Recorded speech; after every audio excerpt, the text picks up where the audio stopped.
Bismillahirrahmanirrahim. Assalamualaikum warahmatullahi wabarakatuh. Anak-anak, apa kabarnya pada hari ini?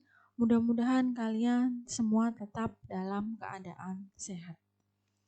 Kita lanjutkan materi SPDB, yaitu tentang batik sebagai karya seni rupa daerah. Nah, tentunya kalian di sini sudah tidak asing lagi dengan kata-kata batik. Nah, batik di sini adalah warga Indonesia sangat menyukai dengan batik, bahkan di negara-negara luar pun juga masih melestarikan budaya Indonesia. Seperti kita sendiri, di setiap hari Kamis kita selalu menggunakan pakaian batik. Nah, di situ berarti tentunya kita sangat melestarikan keragaman Indonesia.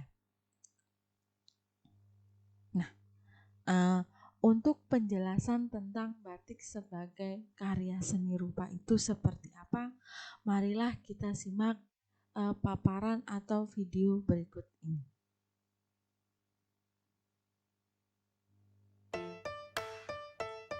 Salam DJTM. Halo anak-anak, jumpa kembali dalam pembelajaran daring. Kali ini kita akan belajar tentang karya seni rupa daerah.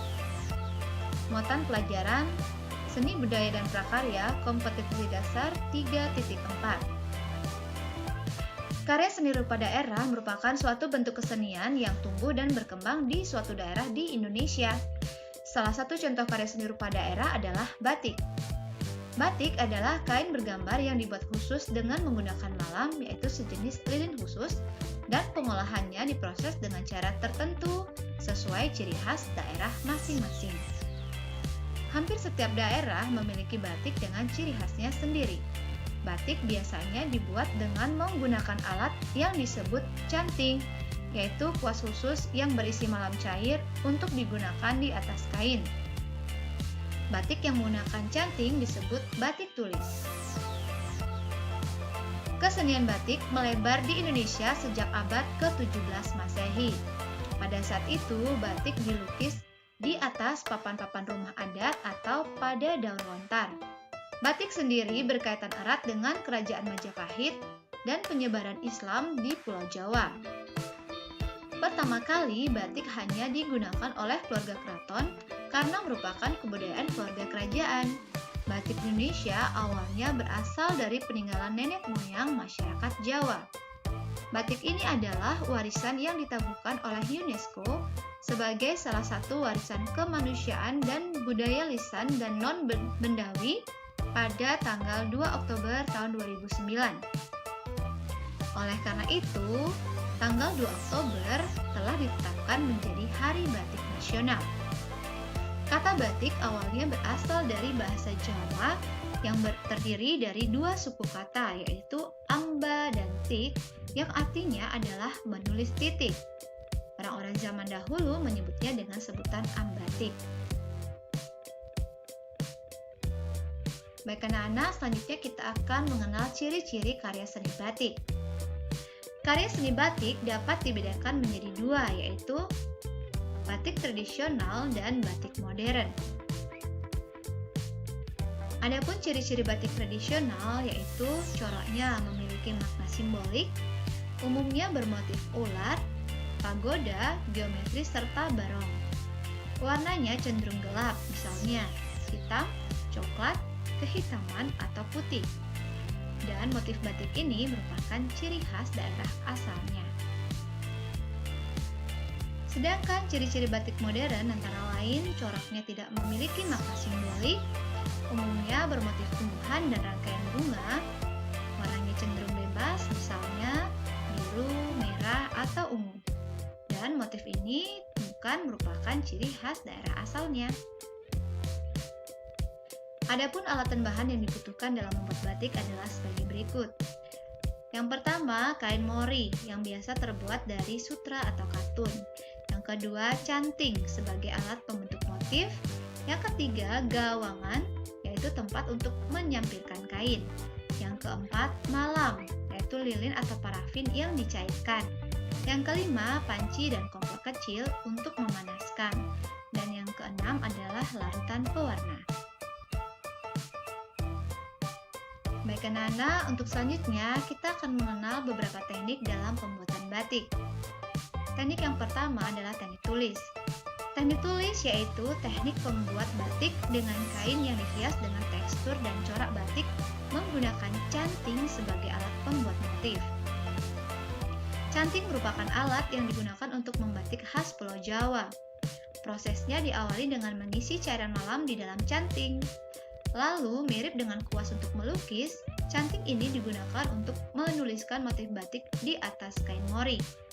Yang membuat hasil batik ini mahal adalah tak hanya butuh keterampilan tinggi sang seniman untuk membuat batik, tapi juga motif batik yang telah dituliskan dalam batik ini tidak akan luntur.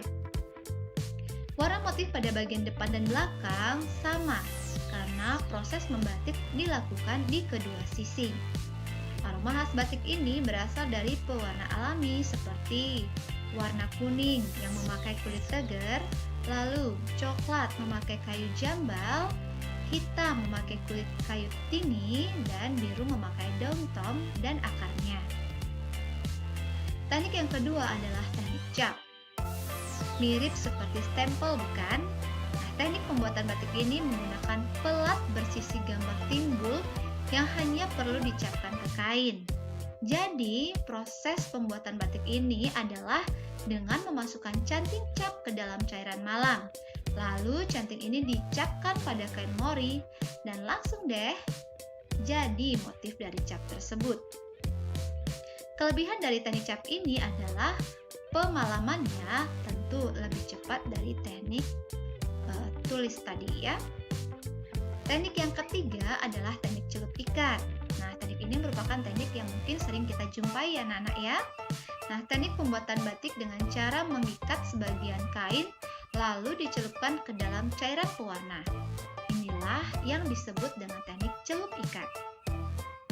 Teknik tie-dye ini juga biasa dikenal dengan nama jumputan, tritik, sasirangan, ataupun pelangi. Teknik yang keempat adalah teknik sablon atau cetak. Batik sablon atau cetak adalah salah satu jenis hasil proses produksi batik yang teknis pembuatannya melalui proses sablon manual seperti pembuatan spanduk atau kaos. Berbeda dengan batik cap, batik sablon atau cetak ini hanya satu sisi kain mori saja yang mengalami proses pewarnaan, sehingga warna dari batik sablon ini relatif lebih mudah pudar. Kemudian teknik yang kelima adalah teknik printing. Selain canting tulis, teknik ini juga sangat populer dalam pembuatan batik. Proses pewarnaan pada batik ini menggunakan alat printing pada satu sisi kain saja. Tentu saja pembuatan batik ini lebih cepat serta efisien. Bagaimana tidak? Proses printing ini hanya memakan waktu sekitar 5 menit saja loh. Tak hanya itu, motif yang dihasilkan juga sangat detail. Nah, anak-anak, setelah kita mengenal berbagai teknik dalam pembuatan batik, selanjutnya kita akan mengenal macam-macam motif batik Nusantara. Motif yang pertama adalah batik Megamendung. Batik Megamendung merupakan motif kain batik khas daerah Cirebon. Motif batik Megamendung sangat khas dengan bentuk awan besar berwarna cerah dan mencolok. Beberapa warna yang umum digunakan pada batik Megamendung adalah biru, merah tua, ungu, dan hijau tua. Motif batik yang kedua adalah batik 7 rupa Pekalongan. Nah, anak-anak, Pekalongan merupakan salah satu daerah yang terkenal sebagai daerah pengrajin batik dan pusat batik. Berbagai motif batik yang elegan banyak dihasilkan di kota Pekalongan. Ciri khas batik Pekalongan yakni didominasi dengan motif tumbuh-tumbuhan dan hewan. Batik Pekalongan akan sangat cantik apabila dikombinasikan dengan pakaian berbahan polos. Motif batik yang ketiga adalah motif batik Parang Rusak. Motif batik ini pasti sering sekali kalian lihat ya. Motif batik Parang Rusak merupakan motif batik yang sangat populer di kalangan pecinta batik. Motif batik Parang Rusak mengandung arti mendalam, yakni peperangan manusia dalam melawan sifat buruk dan nafsu selama hidup. Batik Parang Rusak sangat penting digunakan untuk berbagai kerajinan berbahan batik. Motif batik selanjutnya adalah batik keraton. Batik keraton merupakan batik yang awalnya dibuat oleh para putri dan pengrajin batik yang ada di lingkungan keraton. Motif batik keraton ini sangat kental dengan nuansa elegan, sakral, dan syarat akan filosofi kehidupan. Karenanya dulu batik keraton hanya boleh digunakan oleh sebagian orang saja. Motif batik selanjutnya adalah batik Priangan Tasikmalaya. Batik Priangan Tasikmalaya terkenal dengan ciri khasnya yang memiliki corak yang rapat, rapi, dan berkelas. Dominasi motif rumput dan tumbuh-tumbuhan menjadi identitas utama batik Priangan ini. Motif yang berikutnya adalah batik Lasem. Batik Lasem adalah batik yang berasal dari daerah bernama Lasem yang terletak di perbatasan Jawa Tengah dan Jawa Timur. Batik Lasem memiliki ciri khas warna merah menyala. Hal ini disebabkan karena batik Lasem sangat dipengaruhi oleh kebudayaan Cina. Motif batik selanjutnya adalah batik Bali. Ragam batik khas Pulau Dewata ini juga tak kalah populer loh. Motif batik Bali banyak terinspirasi dari berbagai hewan seperti kura-kura, burung bangau, dan rusa. Warna-warna yang digunakan pada batik Bali juga didominan oleh warna cerah seperti biru, kuning, dan ungu. Motif batik selanjutnya adalah batik Pring Sedapur Magetan. Batik Pring Sedapur Magetan merupakan pilihan batik dengan motif sederhana dan simpel. Meskipun begitu, batik Pring Sedapur syarat akan makna filosofis. Motif batik ini didominasi oleh gambar-gambar tanaman bambu yang mengandung arti hidup rukun dan tenteram. Motif batik selanjutnya adalah batik Malang. Kota Malang, Jawa Timur juga punya motif batik kebanggaan, yaitu batik Malang memiliki ciri khas warna cerah. Motif batik Malang juga unik, yakni kombinasi gambar-gambar candi yang ada di kota tersebut. Motif selanjutnya adalah batik Betawi. Jakarta juga punya batik loh. Batik Betawi kerap ditampilkan dalam pameran kebudayaan Betawi ataupun digunakan pada acara-acara bergengsi seperti perhelatan Abang None Jakarta. Pilihan warna-warna cerah yang mencolok dipadukan dengan motif unik khas Betawi seperti ondel-ondel, pucuk rebung.